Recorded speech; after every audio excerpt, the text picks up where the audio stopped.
saat ayat puasa turun, sementara sahabat-sahabat Nabi Shallallahu Alaihi Wasallam ada yang bertanya, karena saking inginnya menunaikan puasa dengan sempurna, mendapatkan janji yang telah disampaikan itu, dengan kekuatan iman yang sangat luar biasa, mereka mengklarifikasi pada Nabi Shallallahu Alaihi Wasallam tentang persoalan-persoalan yang memungkinkan bagi sementara kalangan merasa sulit menunaikan puasa, bukan karena tidak ingin atau sulit menunaikannya, tapi karena kondisi tertentu yang dengan kondisi ini masih tetap menginginkan derajat takwa. Dan bagaimana solusinya dengan penunaian puasa yang dimaksudkan?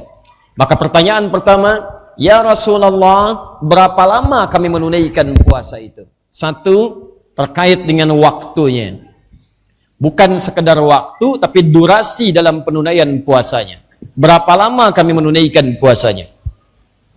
Maka turun jawaban dari Allah Subhanahu wa taala, sambungkan ke ayat 184-nya. Ayyaman ma'dudat. Saya ingin tuliskan dulu. Ayyaman ma'dudat. Baik. Ibu kelihatan ini, Bu? Belum saya tulis, bagaimana bisa kelihatan? Ibu kalau habis sholat isya suka aneh-aneh deh, ya. Ayyaman ma'dudat. Ya. Perhatikan apa yang saya tuliskan. Ya, ma'dudat. Lihat sini, fokus. Perhatikan teman-teman, ada dua bagian yang ingin saya terangkan pada malam hari ini. Pertama, kata ayyam. Yang kedua, kata ma'dudat. Jawaban pertama yang disampaikan oleh Allah melalui Nabi Muhammad SAW, wahyu turun disampaikan oleh Allah langsung kepada Nabi, dan kalimatnya tidak langsung menunjukkan bulan. Allah tidak katakan berapa lama waktu menunaikan puasa, sebulan penuh, bulannya Ramadan misalnya, tidak. Kalimat pertama yang turun kalimat yang sangat indah. Kata Allah, ayyaman ma'dudat. Beberapa hari aja yang kalian bisa hitung hari-hari itu. Ini uslub, gaya bahasa semacam ini. Dalam bahasa balaghah itu ditunjukkan dengan bahasa yang memberikan ketenangan kepada jiwa. Bagaimana caranya ketika orang menerima sebuah perintah atau menerima sebuah informasi, merasakan kenyamanan, kelapangan, dan nikmat dalam menerimanya. Saya mau tanya pada Anda ya, Ibu juga boleh ikutan jawab. Kalau Anda datang ke mall misalnya, tiba-tiba mendapatkan harga barang, yang satu dituliskan 1 juta rupiah, yang kedua dituliskan 999.999 rupiah. Dua barang yang sama, dengan kualitas yang sama, yang satu mengatakan 1 juta, yang satu mengatakan 999.999 rupiah. Anda pilih yang satu atau yang kedua? 900.000. Karena yang Anda lihat bukan jutanya. Lihat, yang Anda lihat bukan jutanya, yang Anda lihat ribunya. Padahal bedanya tipis, cuma 1 rupiah. Tapi apa yang Anda lihat dari sisi psikologi, orang melihat, oh ini lebih murah dibandingkan yang ini. Bukan karena murahnya, karena merasa ringan untuk mendapatinya. Bayangkan kalau orang belum pernah puasa selama sebulan, tiba-tiba turun keterangan, puasa sebulan penuh, nggak boleh kurang, puasanya siang, maghrib itu baru boleh buka, mulai dari subuh sampai dengan maghrib, langsung disampaikan, apa semua orang kemudian akan mengatakan siap menunaikannya? Demi Allah saya katakan, mau ada halilintar, mau ada geledek, nggak ada yang mengatakan siap. Orang akan berpikir, wah kok banyak amat ya, wah kok begini ya, kok begitu ya. Maka turun keterangan yang memudahkan untuk diterima. Ayyaman ma'dudat. Berapa lama ya Rasulullah? Beberapa hari aja yang kamu bisa hitung. Sehari puasa, ya Rasulullah, sehari, besok puasa lagi, besok puasa, lusa puasa lagi. Hari pertama menyesuaikan, hari kedua nikmat, hari ketiga jadi kebiasaan. Kalau sudah jadi kebiasaan, kalau nggak menunaikan malah nggak enak. Antum silahkan cek. Anda terbiasa menunaikan tahajud. Awal-awal saat memulai kan terasanya penyesuaian. Belum pernah tahajud, malamnya mau bangun, menyesuaikan. Dari bangun pengen 2:30, alarm di setel 1:30, kan? Ya seperti biasa, 3 kali alarm, 1:30, jam 2, 2:04, 1:30 mematikan alarm yang jam 2, jam 2 matikan alarm jam 2:04. Jam 2:04 nyalakan alarmnya, matikan langsung, duduk sementara waktu. Bangun jam 5. Ya. Penyesuaian. Hari kedua tekad lebih kuat lagi. Hari ketiga terus tunaikan sampai terbiasa. Dulu mau tahajud susah, sekarang ketinggalan tahajud bisa gelisah. Adzan subuh baru mulai 4:30, jam 4:40. Antum bangun jam 4:35, padahal adzan aja belum. Tapi karena Anda terbiasa tahajud, begitu Anda bangun, ya Allah terlambat saya. Terlambat bahasanya. Dulu mau tahajud susah, sekarang jadi kebiasaan. Maka ketika Allah sampaikan beberapa hari saja, hitung. Hari pertama, hari kedua, hari ketiga, lama-lama nggak kerasa sebulan jalan. Kalimat pertama ini memberikan gambaran kepada kita, kalau Anda ingin mengawali sesuatu yang belum pernah Anda tunaikan sebelumnya, atau memerintahkan kepada orang lain yang baru menunaikan di awal penunaiannya, maka kaidah mengatakan jangan dipersulit. Jangan berikan beban yang berlebihan. Yang penting terpenuhi kemudian syarat-syarat dan rukunnya.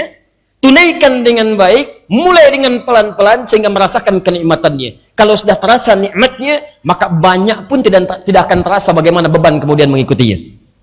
Ambil contoh begini misalnya. Tahajud. Saat diperkenalkan oleh Nabi SAW kepada para sahabat, itu nggak langsung perintahnya mengatakan 11 atau misalnya 23, tidak. Kalimat Nabi-nya di hadis Muslim, menurut keterangan Ibnu Umar radhiyallahu taala anhuma, nomor hadis 749, Nabi mengatakan pada para sahabat, haddatsana qala, kata Ibnu Umar, qala Rasulullah SAW. Perhatikan baik-baik kalimatnya. Apa kata Nabi? Kalimatnya, rak'ataini, tunaikan 2 rakaat, 2 rakaat. Salatul laili masna masna. Salat malam itu kalau pengen ditunaikan, coba dulu dengan 2 rakaat. Masna. Kalau sudah nyaman 2 rakaat, masna, tambah lagi 2. Terus tanpa bilangan. Jadi kalau orang sudah merasa enak tuh mau 2, tambah 2 lagi, tambah 2 lagi, tambah 2 lagi. Tapi Nabi mulai mengatakan salatul laili masna masna. Wa idza khasya ahadakumul fajra falyutir rak'atan wahidah. Fa idza khasya ahadakumul fajra falyutir rak'atan wahidah. Kalau di antara kalian ada yang khawatir tiba-tiba subuh akan datang, maka segera tunaikan witir 1 rakaat. Kalimatnya simpel, sederhana, tapi padat isinya. Karena kalimat yang mengatakan apabila subuh akan tiba, jangan-jangan ada orang bangun mendekat ke subuh. Subuhnya 4:40. Ada orang baru bangun jam 4. Kan nggak mungkin baru bangun jam 4 langsung tahajud. Baru bangun, alhamdulillah ahyana ba'da ma amata wa ilaihin nusur. Bangun Allahu Akbar, mustahil. Pasti duduk dulu, pasti ke toilet dulu, pasti buang hajat dulu, pasti wudhu dulu. Itu saja butuh waktu kurang lebih 15 sampai 20 menit. Begitu Anda siapkan 15 sampai 20, ambil 20-nya. Bangun jam 4, subuh 4:40, Anda baru siap tahajud 4:20, tinggal 20 menit. Mau Anda tunaikan, begitu Anda tunaikan 2 rakaat, lihat lagi sudah 4:30. 4:30 tinggal 10 menit. Anda khawatir kalau tunaikan lagi tambah 2 rakaat gak dapat witirnya, segera tunaikan dengan 1 rakaat. Ini bagi pemula. Bagi yang sudah lancar, besok tambah lagi 2 rakaat, 4. Tadinya bangun jam 4, naikkan lagi. Bangun misalnya jam 3:30, setengah 4. Yang awal-awal bangun kenapa didekatkan ke subuh? Supaya nanti tidak ada ngantuk saat subuhnya. Memang betul bangunnya jam 2. Tahajudnya jam 2:30. Selesai misalnya jam 3:15. Sunnah Nabi berbaring dulu, tidur. Begitu bangun jam 5:13. Ini jadi masalah. Jadi kalau sudah merasa nikmat, naikkan 4, witir 1, naik lagi 6, witir sekian. Sampai standar 11, bisa 4, 4, 3, bisa 2, 2, 2, 2, ujungnya 1. Nikmat lagi, tambah lagi, silakan sebanyak-banyaknya. Ada yang 21, ada yang 23, ada yang sampai ke 36, ada yang 39, ada yang sampai ke 40. Demikian sahabat-sahabat Nabi salafus saleh mengerjakannya. Nah itu banyak tersebar di kitab-kitab hadis yang sahih. Ini gambarannya. Maka ketika ayat diturunkan kata Allah, ayyaman ma'dudat. Maka saat Anda menunaikannya, nanti teman-teman, bagi kita sudah biasa. Tapi kan ada anak yang baru balik. Ada anak yang latihan. Jadi kalau anak bertanya, Pak, Nanda belajar ada Ramadan puasa. Ramadan itu lama nggak ya? Cuma beberapa hari saja. Itu jawabannya. Anak Anda baru balik, ikutan ngitung. Nah, kita nanti puasa ya. Yuk, jangan dilihatkan dulu 30 harinya. Jangan lihatkan sebulannya. Tapi tanamkan oleh Anda, hitung bareng-bareng. Nah, besok puasa ya, sehari. Yuk, sampai dengan maghrib, bismillah. Ayo teruskan. Alhamdulillah mah bisa maghrib. Hebat, besok lebih sempurna lagi. Tambah hari yang kedua. Tuliskan, 2. Alhamdulillah mah kuat. Berarti hari ketiga lebih kuat. Tambahkan lagi. 3, 4, 5. Sampai dengan ke-30-nya, Anda katakan kepadanya, nah, rasa-rasanya wajahmu sudah seperti ahli surga. Mama waktu seusia Nanda tuh, wah berat. Kok sekarang Nanda lebih hebat ya? Bisa lebih hebat daripada Mama. Iya dong, siapa dulu dong? Tuh. Ya.